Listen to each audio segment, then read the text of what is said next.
ఈ కమ్మ సంఘాలు మా ఒక్కళ్ళకే కాకుండా ఇప్పుడు మేము మజ్జిగో లేకపోతే మంచినీళ్ళో భోజనాలు స్కాలర్షిప్లో ఇస్తున్నాం కదా, కమ్మవారికి ఇవ్వట్లేదు, అన్ని క్యాస్ట్లకు హెల్ప్ చేస్తున్నాం. చంద్రబాబు నాయుడు గారు ఉన్నారు కదా, ఎవరికన్నా ఇలా అనుకున్నారో ఆయన అందరికీ అభివృద్ధి అవ్వాలనే చేశారు, సక్సెస్ఫుల్గా అన్నీ చేశారు. మా ఉద్దేశం అలాగే ఉంటుంది కానీ వేరే భావన కాదమ్మా. ఈ సంక్రాంతి సంబరాలనే చాలా విశిష్టత కలిగిన పండుగ ఇది, మాకు పెద్ద పండుగ.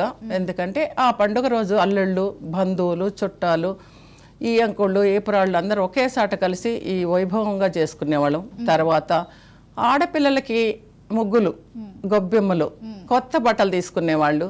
ఆ కొత్త బట్టలు కూడా చక్కగా అప్పుడు మేము ఆ లంగా ఓణీలు, తర్వాత జడ కుప్పెలు, జడగంటలు అవి వేసుకొని ఊళ్ళో చక్కగా ఆ పండుగ వాతావరణం అంటే అలా అందంగా ఉండేది. ఇప్పట్లాగా అన్ని పిండి వంటలు బయట దొరికే కాదు.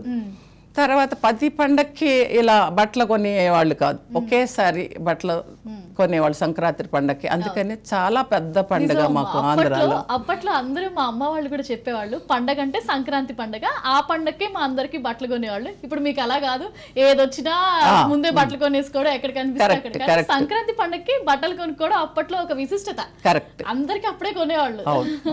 చాలా ఇదిగా ఉండేది. ఆ పిండి వంటలు వండటానికి కూడా 10 రోజుల నుంచి ఇంట్లో వాళ్ళే కష్టపడి చేసేవాళ్ళం అప్పట్లో. పెద్దవాళ్ళు అందరూ, మగవాళ్ళందరూ వ్యవసాయం కుటుంబాలం అవన్నీ వ్యవసాయం చేసినా కానీ ఇంటి దగ్గర కూడా ఆడాళ్ళు ఖాళీగా ఉండకుండా పాలు, పెరుగు, వెన్న, గేదెలు, మళ్ళా ఇంట్లోనే కోళ్ళు పెంచి ఆ కోడిగుడ్లు కూడా ఇంట్లోనే తయారు చేసి దొడ్డి నిండా కూరగాయలు పండించేవాళ్ళు.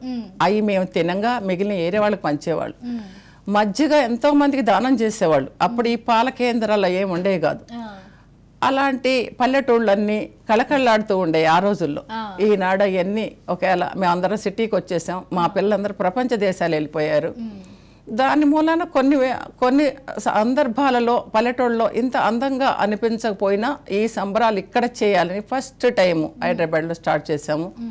ఇది సక్సెస్ఫుల్గా రన్ చేసి మన వారందరూ కూడా, మన కమ్యూనిటీ అందరూ వచ్చి ఈ ప్రోగ్రాంలో పాల్గొనాలి. మీ అందరూ పాల్గొని మీ అమూల్యమైన సలహాలు ఇవ్వాలి. మన పెద్దలు అందరూ కూడా ఇక్కడ ఎంతో ఇంపార్టెంట్ విషయాలు చెప్పడానికి వచ్చినప్పుడు మనం కొన్ని తెలుసుకోవటానికి మన కమ్యూనిటీకి ఇది మంచి అవకాశం అని నేను మనవి చేస్తున్నాను.